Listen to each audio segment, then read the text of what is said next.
Então, sendo assim, muitos idosos têm recorrido a cirurgias plásticas e para esclarecer algumas dúvidas em relação a esse assunto, eu estou aqui com o cirurgião plástico, o Dr. Antônio Pitangui. Obrigado, querido, por ter vindo. Não se levante, fique aí. Muito obrigado. É uma honra, um prazer. Minha honra. Honra quando eu conheci teu avô. Ah, rapaz, eu tremia dos pés à cabeça. Eu lá todo trêmulo. Eu estava conhecendo o maior cirurgião plástico do planeta Terra.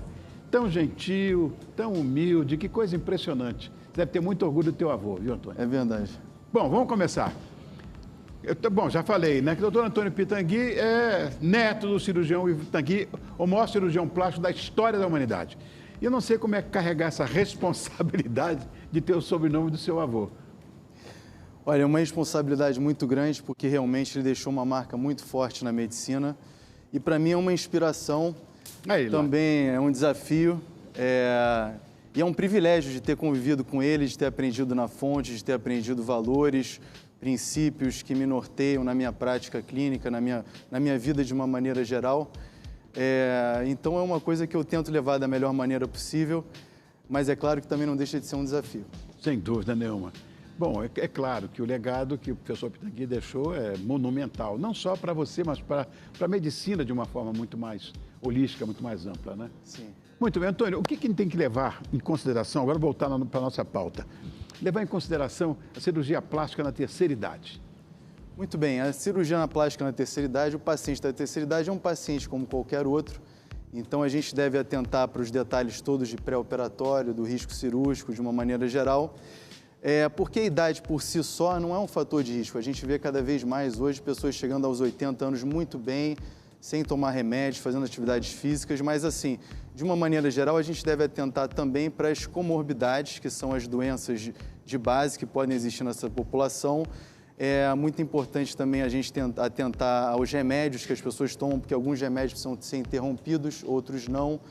Então, isso tudo tem que ser feito um estudo mais detalhado nessa população. Bom, você acabou de falar de pós-operatório na terceira idade. É diferente? Olha, eu acho que de uma maneira geral, no pós-operatório, todo mundo, independente da idade, fica um pouco fragilizado, porque a cirurgia não deixa de ser um trauma. Mas a pessoa na terceira idade, eu acho que de uma maneira geral, precisa um pouco mais de apoio. Então é importante que ela tenha uma rede de apoio para que ela possa passar o pós-operatório da maneira mais tranquila possível.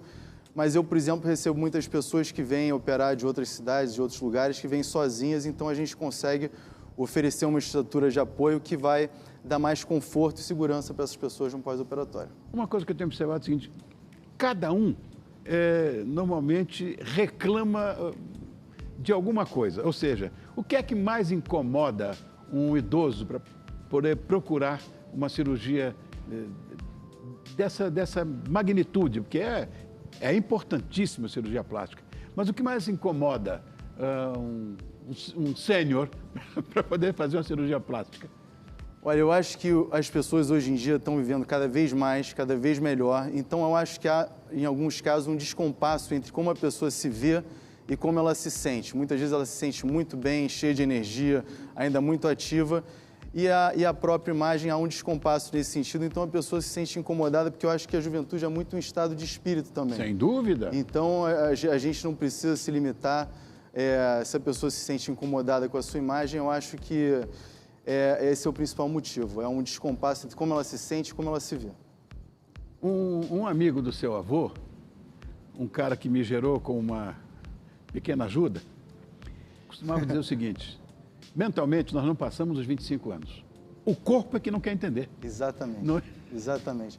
E nós estamos todos caminhando para a terceira idade, né? Então a gente tem que desmistificar isso, porque na verdade é uma fase da vida como qualquer outra e ela por si só não é um fator de risco isoladamente. A gente tem que ver, hoje em dia, é a saúde o que importa. Então, Claro. se a pessoa está bem, com a saúde boa, não há nenhum problema. Existe um limite? Qual é a idade máxima para um idoso fazer uma cirurgia plástica?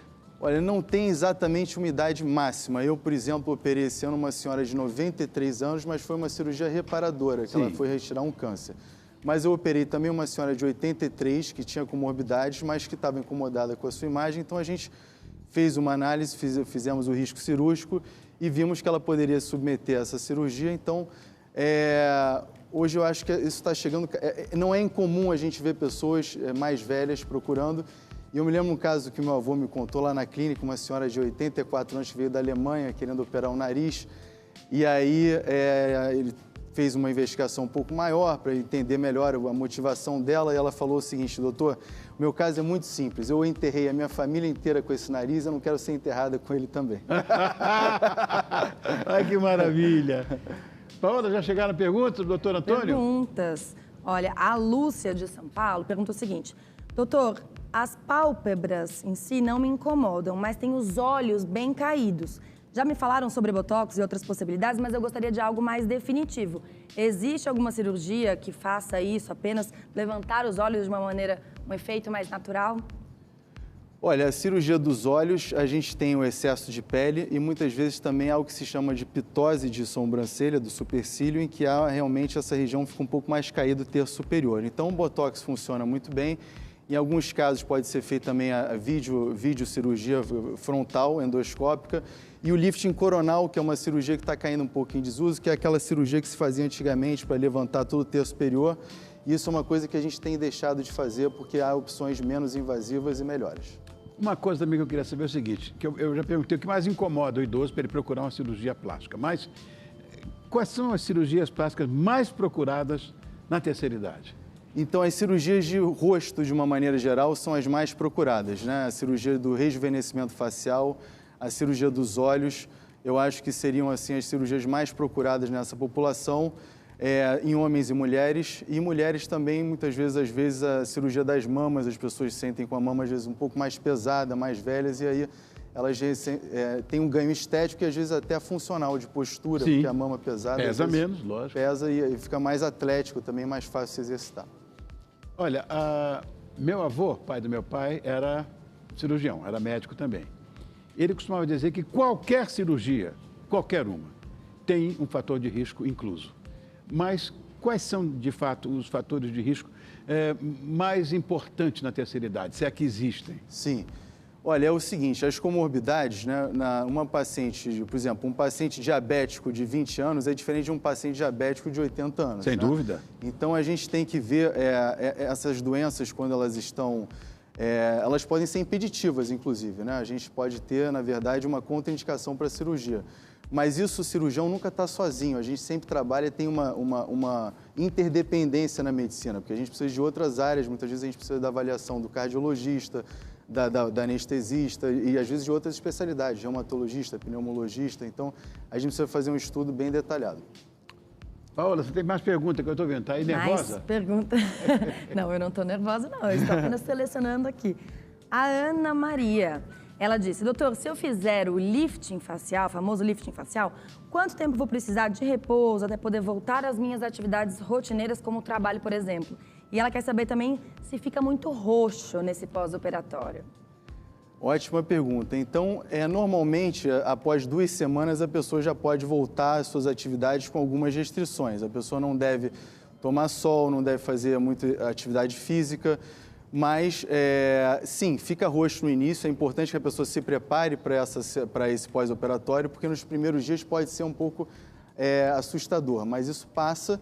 E é importante que a pessoa saiba que é um processo, né? A recuperação é um processo e o resultado final é apenas com 6 meses. Mas com 1 mês a pessoa já tem uma boa ideia do resultado. Essa telespectadora que acabou de ligar, ela fala em lifting facial. Na verdade, o que é o lifting facial? Bom, o lifting facial é o ato de levantar, é um reposicionamento dos tecidos. Isso eu aprendi com meu avô, que é muito importante a gente manter a naturalidade do resultado, né? Então, na verdade, não é esticar, não é puxar, é reposicionar, porque a pessoa é muito importante que ela mantenha a fisionomia e o efeito esperado é que ela sinta como se fosse um refrescamento, tirar um pouco o peso, que ela fique com um aspecto mais jovial, mas que ela seja ela mesma. Então, nesse sentido, o maior elogio para mim é se uma pessoa encontra, uma pessoa que a conhece, a encontra depois e veja como ela está bem, mas não sabe exatamente o porquê. Isso é sensacional. Eu, por exemplo, já não reconheci. Amigo meu que fez, não sei que cirurgia que ele fez, passou: oi, Rony, tudo bem e tal? Eu digo: muito prazer.